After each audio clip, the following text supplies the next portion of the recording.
Well, I guess I'll start with the first question that everybody asks. Get it out of the way. Do Sure. you think, well, will we ever get another Getaway game?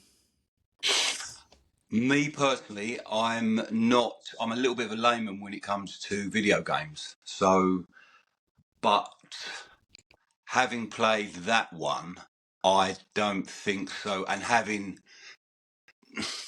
touched on other modern games, I don't think so. I think it was a pioneering game in respect that it was the first game that they'd introduced motion capture and real characters into it.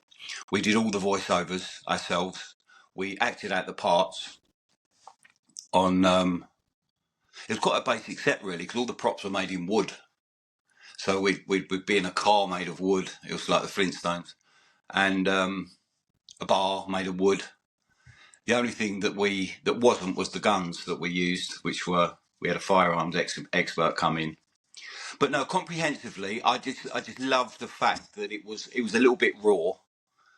And for instance, all the shots cabbies say you can drive around London on it. It's so real. They had a small smart car at the time. I remember going all the way round streets of London, taking still images of every single street, which now is probably a different matter, with how technology's moved on. But it was, yeah, it was. I don't think so. I mean, I'm so overwhelmed. I used to have a barbershop in Soho, and that's how I got spotted for the game. A guy called Mark French from Ugly Model Agency came in and said, "Look, you've got a good look. Would you fancy doing a cast for this new game coming out from Sony called The Getaway?" And they were using real people. Everyone in the cast are real people, especially some of the more underworld type characters were drawn from that background. Reformed characters, obviously. Made some good friends. But yeah, so he said, I went for the casting and it ended up being a 2-year job. We had motion capture suits, which were very primitive at the time. They were a full length. I've got some pictures actually, if you want to, I can ping them over to you. They were all one suit lycra outfit with these small dots that were Velcroed all over to pick up the motion capture. Every single move we done, whether it was fighting or acting out parts, we'd wear these suits. But the problem was, which turned into a hilarious scenario. You had these sort of 6'4" lumps, in these lycra suits, and then if one person lost a little ball off this suit, the whole thing had to stop, and then we had to find this bloody ball. So, excuse me. So it was a lot of fun involved, a lot of giggles, and made some good friends. But then it evolved. Then they came up with these suits in America that were actually more like a wetsuit, but all the diodes were built into the suit. So we filmed the whole thing again. So as I'm trying to get to the point that it did take 2 years to make the whole thing, but amazing experience. Yeah. Yeah, well, the game was phenomenal. Like, it was so ahead of its time.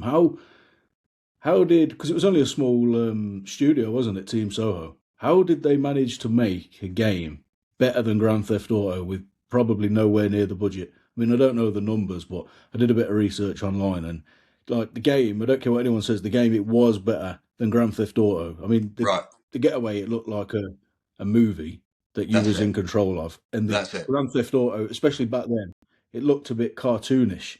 Sure. Even though you might have had a bit more freedom on the game with the Grand Yeah. Theft Auto, it was nowhere near the Getaway, was it? Yeah.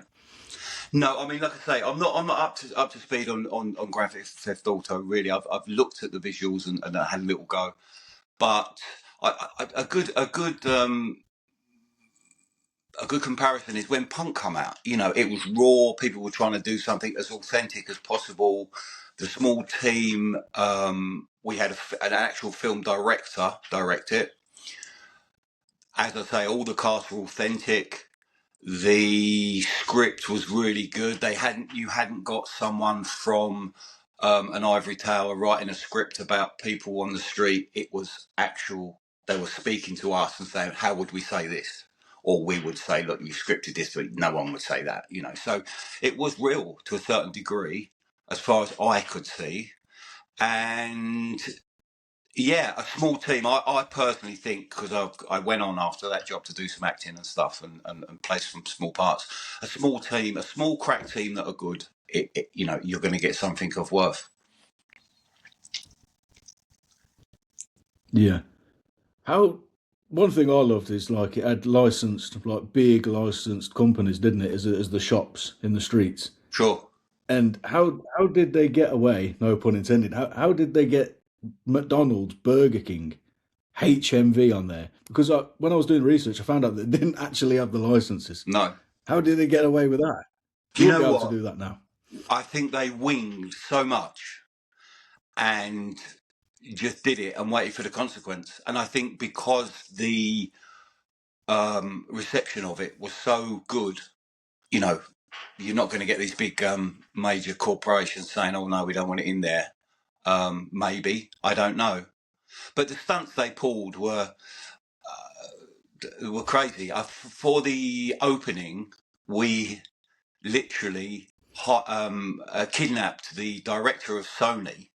He didn't know any of this. We turned up with a couple of black cars outside Sony, guns, everything, replicas, obviously. Kidnapped this guy, poor thing, and took him to this venue blindfolded. It was crazy looking back. The police were called, and we had to say, "Look, it's just a thing, so for film."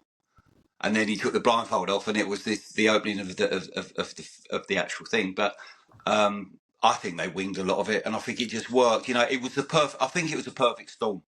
I really do.